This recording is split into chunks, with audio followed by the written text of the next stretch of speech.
Joining me now from the other side of Capitol Hill, House Intelligence Chairman Mike Rogers. Mr. Chairman, thank you for being here. I want to first pick up with the CIA, its admission that it in fact did spy and hack into the computers of the Senate Intelligence Committee, which, as you know, is one of two committees that's supposed to be watching what the CIA is doing. There was an article in the New York Times, an editorial actually, calling the CIA basically a lawless culture, saying this is not a couple of moving personnel around. This is about changing that culture and changing the CIA at its core. At its core, does the CIA need to change? Oh boy, that's a fairly serious charge for an agency that is trying to stop the proliferation of nuclear weapons. That's the ones that allowed the president to go out and say that the INF treaty with the Russians was in violation, and oh, by the way, they're trying to stop innocent Americans from getting slaughtered by terrorists all around the world. I would be cautious to say that they're rotten to the core. I think it's wrong on the face of it. Think of it, this is the third CIA director in my 4 years as chairman, number one. And the narrative of this, I think, is very, very important. I think the narrative is quite wrong. This notion that they hacked into congressional Well, they thought the Senate committee had something they shouldn't have, and they were trying to figure out how they got it. No, I think it was wrong. Right. I think somebody needs to be held accountable. And who's somebody? That's, should well, Brennan go? Again, we're going through the review. Somebody made the decision to do it. But remember, these weren't Senate computers. These were CIA computers at the CIA.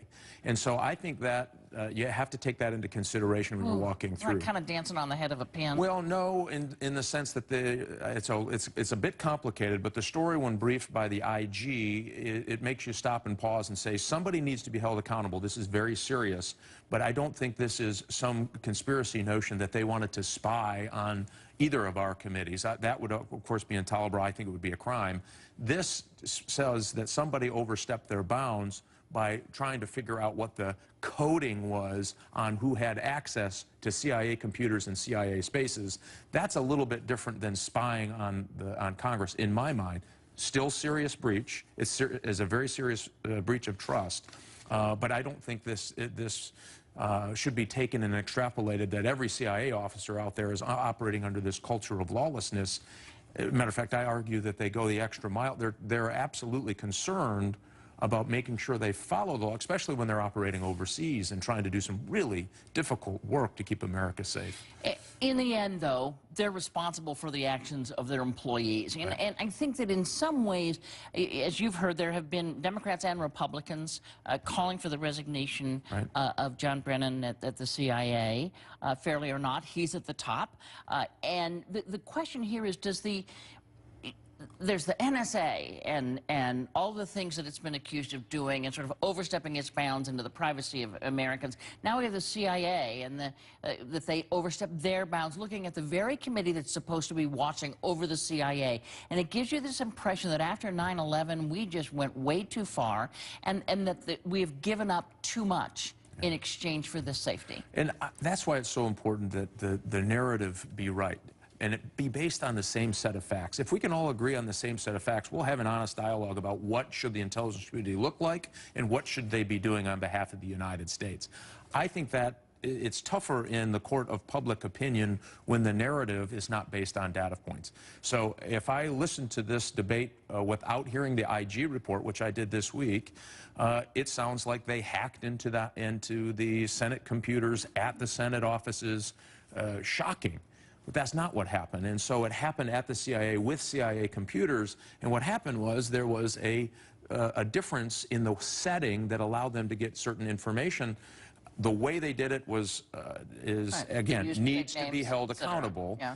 However, the narrative is different. So that's why if we're going to go after these agencies who need the support of the American public, let's do it in a way that addresses the facts of what happened so that we don't get into this diminishing their role around the world.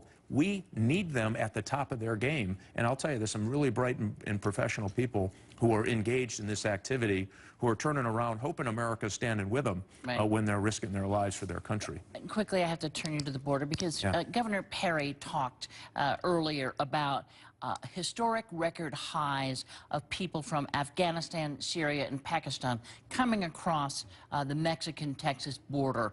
Are there historic highs?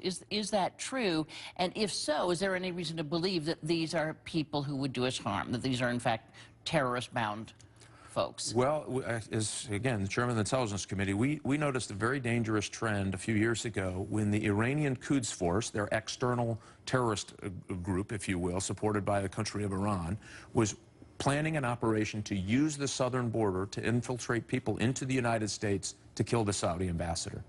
So clearly our enemies and our adversaries understand that it is a weakness. We have seen a trend of countries that we are very concerned about, a rise in individuals being apprehended at the border. The scary part about that is those are just the ones that get apprehended.